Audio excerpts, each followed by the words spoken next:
ჩემო მეგობრებო, მოგესალმებით კახაბერ ცერცვაძე თავის რესტორნიდან. მე და შორენა მოგესალმებით. უყურე რა ხდება? ეხლა მოგესალმებით. ეხლა მოვედით რესტორანში და რა ხდება? ორი გაზეთი თავის წერილით. აბა ვინ არის?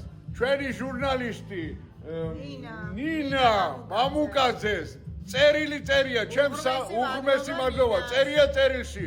ჩემ საყვარელ შორენას და კახას, პანე ჯორჯიანოს, ჩემგან საჩუქრად და გაზეთში თავის კოლეგებთან ერთად გაუკეთებია. მართლა არ ვიცოდით, ეხან ბარში რო შევედით, იმ ბარმენმა გვიცნო და გაიხარეთ და მადლობა ამის გულისთვის და გაიხარეთ. წარმატებებს გისურვებთ, ჩემო მეგობრებო. მადლობა ნინა, ყველაფრისთვის საუკეთესო ხარ. გაიცე, ნუმერო უნო ხარ, ჩემსავის გაიხარე, მიყვარ ხარ და წარმატებებს გისურვებთ. აი კიდე აგერ, გაეცანით დღევანდელ გაზეთს. მადლობა.